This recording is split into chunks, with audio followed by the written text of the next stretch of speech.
नमस्कार दोस्तों, आप देख रहे हैं यूपी डिजिटल न्यूज। यहाँ हम आपको सिर्फ 8 मिनट में उत्तर प्रदेश की हर बड़ी और ताजा खबर पहुंचाते हैं, जो आज पूरे प्रदेश में चर्चा का विषय बनी हुई है। अगर आप रोजाना खबरें सबसे पहले देखना चाहते हैं, तो अभी चैनल को सब्सक्राइब करें। तो चलिए दोस्तों, 8 मिनट में जानते हैं यूपी की फटाफट बड़ी खबरें।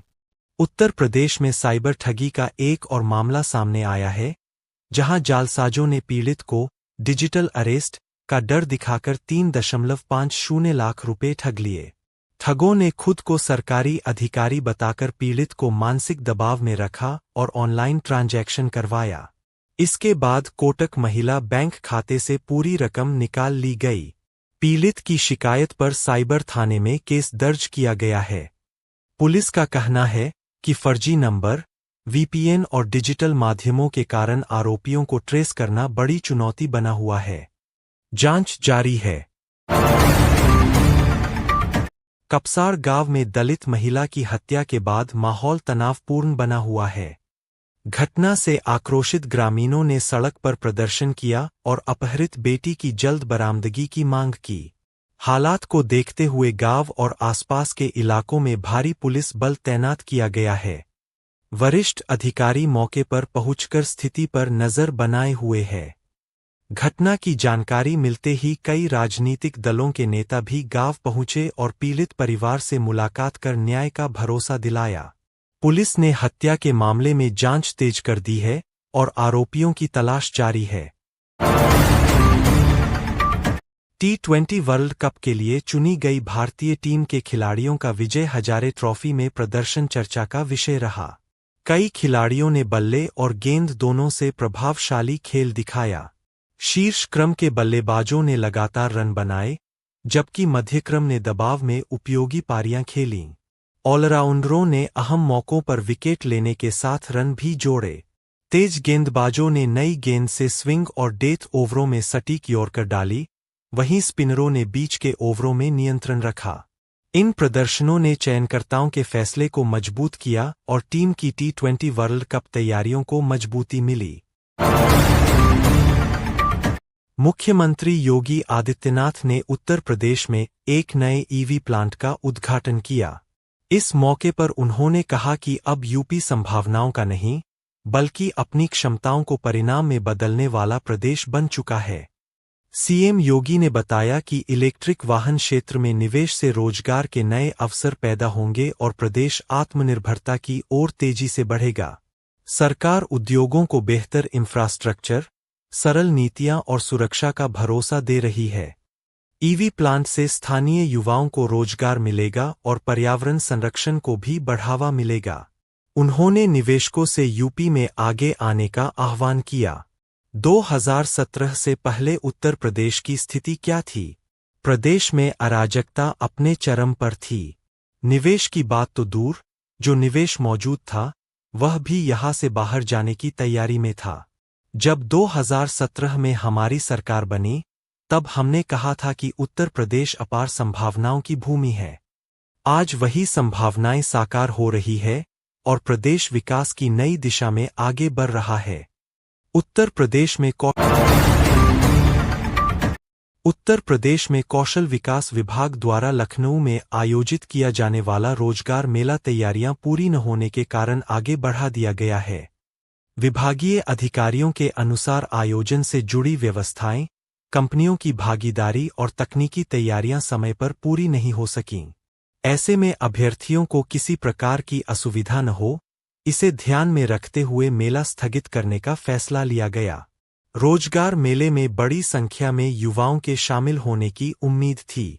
विभाग ने बताया कि नई तिथि जल्द घोषित की जाएगी और सभी जरूरी तैयारियों को पूरा कर आयोजन कराया जाएगा।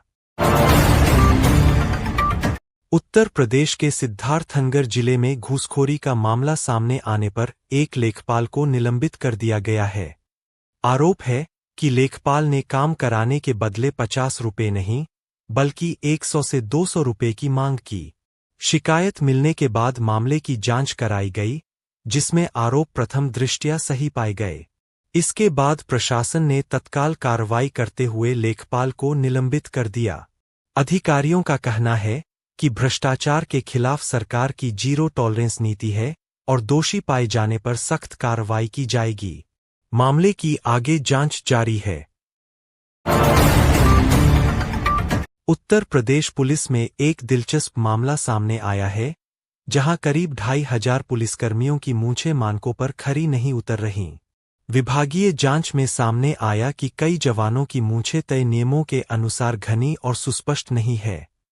इस पर विभाग ने स्पष्ट किया है कि केवल घनी और अच्छी तरह रखी गई मूंछों पर ही मूंछ भत्ता दिया जाएगा। अधिकारियों का कहना है कि यह भत्ता पुलिस की परंपरा और अनुशासन से जुड़ा है। नियमों का पालन न करने वालों को भत्ता नहीं मिलेगा, जबकि मानक पूरा करने वालों को प्रोत्साहन दिया जाएगा। मिर्जापुर जिले में दिल दहला देने वाली घटना सामने आई है। सक्तेशकर चुनार थाना क्षेत्र के बलुआ बजाहुर के करहिया जंगल में बृहस्पतिवार की सुबह एक युवती का चाकू से गला काटकर पत्थर से सिर कूंचा शव मिला है, जहां एक युवती की बेरहमी से हत्या कर दी गई। आरोप है कि पहले चाकू से उसका गला काटा गया, इसके बाद पत्थर से सिर कूंचकर जान ले ली गई। घटना से इलाके में सनसनी फैल गई।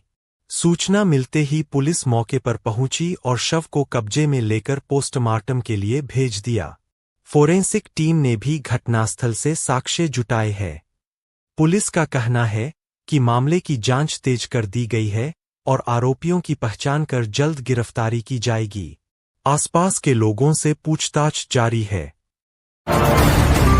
मुख्यमंत्री योगी आदित्यनाथ ने सनातन का महाकुंभ पुस्तक का विमोचन किया। यह पुस्तक आस्था, इतिहास और मानवता के संगम की अनूठी कहानी को दर्शाती है। सीएम योगी ने कहा कि महाकुंभ केवल धार्मिक आयोजन नहीं, बल्कि भारतीय संस्कृति, सामाजिक समरसता और आध्यात्मिक चेतना का प्रतीक है। पुस्तक में कुंभ की परंपरा, उसके ऐतिहासिक महत्व और वैश्विक प्रभाव को विस्तार से प्रस्तुत किया गया है। उन्होंने कहा कि सनातन संस्कृति ने सदैव मानवता को एकता और सेवा का संदेश दिया है। यह पुस्तक नई पीढ़ी को अपनी सांस्कृतिक विरासत से जोड़ने का कार्य करेगी। वीकेंड के चलते हवाई यात्रियों की बड़ी मांग ने फ्लाइट किरायों को आसमान पर पहुंचा दिया है। शुक्रवार से रविवार तक प्रमुख रूट्स पर टिकट के दाम दोगुने तक हो गए हैं। अचानक बड़ी बुकिंग और सीमित सीटों के कारण यात्रियों को महंगे किराए चुकाने पड़ रहे हैं। हालांकि राहत की खबर यह है कि सोमवार से हालात बदल सकते हैं। वीकेंड खत्म होने के बाद मांग घटने से एयरलाइंस किरायों में कटौती करेंगी।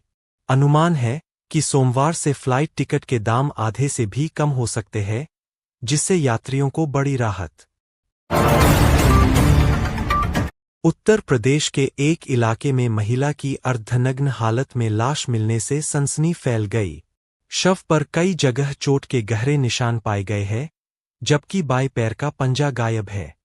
घटनास्थल के पास टूटी हुई चूड़ियां भी बरामद हुई है, जिससे संघर्ष की आशंका जताई जा रही है। सूचना मिलते ही पुलिस मौके पर पहुंची और शव को कब्जे में लेकर पोस्टमार्टम के लिए भेज दिया। पुलिस हत्या, यौन हिंसा और अन्य पहलुओं से मामले की जांच कर रही है। आसपास के लोगों से पूछताछ की जा रही है। आगरा में संसाधनों की कमी के चलते रेडीमेड गारमेंट उद्योग लगातार पिछड़ता जा रहा है। उद्यमियों का कहना है कि पर्याप्त औद्योगिक प्लॉट, आधुनिक मशीनरी, बिजली पानी की नियमित आपूर्ति और कुशल श्रमिकों की कमी से उत्पादन प्रभावित हो रहा है। अन्य शहरों की तुलना में आगरा में रेडीमेड हब न होने से बड़े ऑर्डर बाहर चले जाते हैं, जिससे स्थानीय उद्योग को नुकसान हो रहा है। उद्यमियों ने सरकार से सस्ते औद्योगिक प्लॉट उपलब्ध कराने, अलग से रेडीमेड गारमेंट हब विकसित करने और वित्तीय सहायता देने की मांग उठाई है। उनका मानना है कि इन सुविधाओं से रोजगार बढ़ेगा और उद्योग को नई गति मिलेगी। उत्तर प्रदेश में आयुष्मान भारत योजना के तहत पिछले एक साल में अस्पतालों को 4,649 करोड़ रुपए का भुगतान किया गया है। इससे गरीब और आर्थिक रूप से कमजोर परिवारों को अस्पतालों में इलाज कराने में कोई परेशानी नहीं हो रही है और सेवाओं का वितरण बेहतर हुआ है। सरकार ने दावों, क्लेम्स, का निस्तारण भी तेज किया है, जिससे मरीजों को समय पर लाभ मिल रहा है। यह कदम राज्य में स्वास्थ्य सेवाओं को सुविधाजनक और सुलभ बनाने की दिशा में महत्वपूर्ण माना जा रहा है। रेलवे ने लक्सर स्टेशन, हरिद्वार क्षेत्र पर अमृत भारत एक्सप्रेस और दुर्गियाना एक्सप्रेस ट्रेनों को नियमित ठहराव, स्टॉपेज देने की नई समय सारिणी जारी की है। इससे यात्रियों को लक्सर से ट्रेन पकड़ने और यात्रा की सुविधा अधिक मिल सकेगी। यह बदलाव यात्रियों की लंबी समय से चली आ रही मांग को पूरा करता है और स्थानीय लोगों के आवागम को आसान बनाएगा। अमृत भारत एक्सप्रेस तथा दुर्गियाना एक्सप्रेस अब लक्सर स्टेशन पर रुकेंगी, जिससे इलाके में रेल सेवा का बेहतर उपयोग होगा। उत्तर प्रदेश के किसानों की किस्मत चमकने वाली है, क्योंकि राज्य में गन्ने की 12 नई प्रजातियां विकसित की गई है, जो पैदावार को 15% तक बढ़ाएंगी और पानी की खपत में कमी लाएंगी। इन उन्नत किस्मों से न केवल उत्पादन बढ़ेगा बल्कि सिंचाई के पानी की बचत भी होगी, जिससे किसानों की लागत कम होगी और कम मेहनत में अधिक आय संभव होगी। वैज्ञानिकों के अनुसार ये प्रजातियां पानी कम लेती है और बेहतर रिटर्न देती है, जिससे यूपी के गन्ना किसान मजबूत आर्थिक लाभ उठा सकेंगे। मकर संक्रांति का पर्व इस वर्ष विशेष पुण्यफल देने वाला माना जा रहा है। ज्योतिषाचार्यों के अनुसार मकर संक्रांति का कुल पुण्यकाल 16 घंटे का रहेगा, जिसमें से स्नान, दान और जप के लिए लगभग 7 घंटे का समय सबसे श्रेष्ठ माना गया है। इस दौरान गंगा व अन्य पवित्र नदियों में स्नान, सूर्यदेव को अर्घ्य, तिलगुर का दान और मंत्र जप करने से विशेष पुण्य की प्राप्ति होती है। मान्यता है कि मकर संक्रांति पर किए गए दान पुण्य से सुख समृद्धि और आरोग्य की प्राप्ति होती है।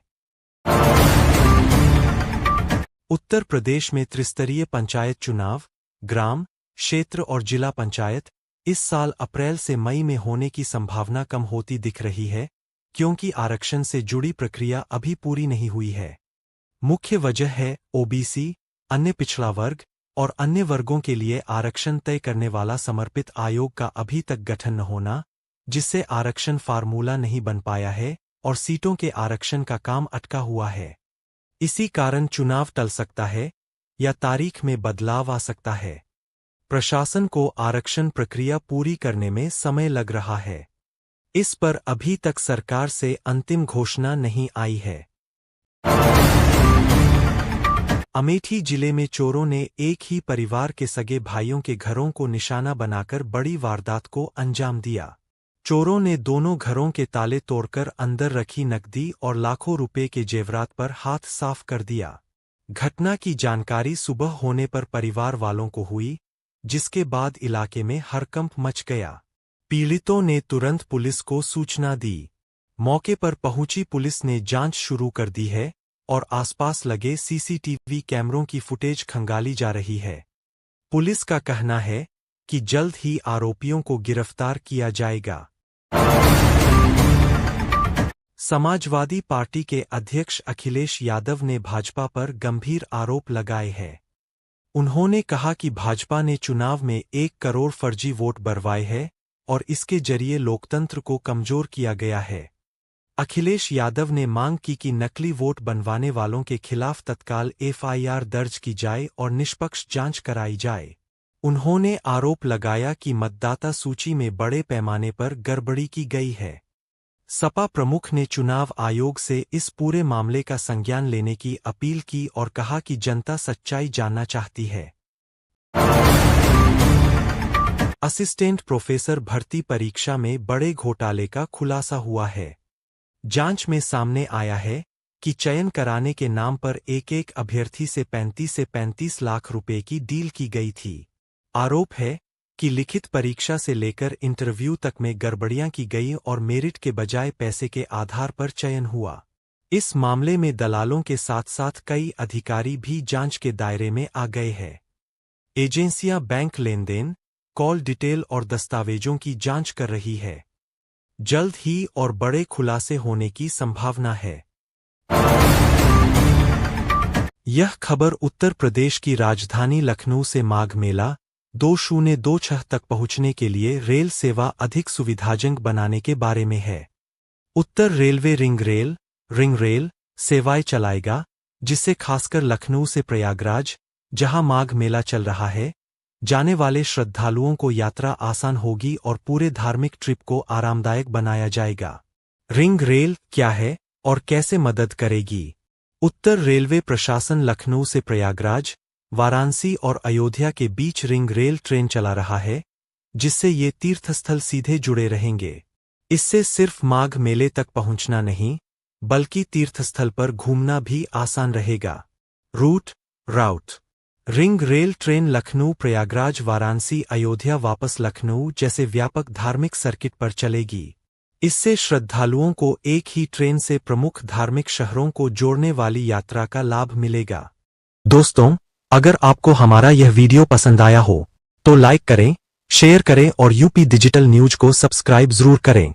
इस न्यूज को ज्यादा से ज्यादा लोगों तक पहुंचाएं और कमेंट बॉक्स में हमें बताएं कि आप यह खबर किस जिले से देख रहे हैं। आपका बहुत बहुत धन्यवाद।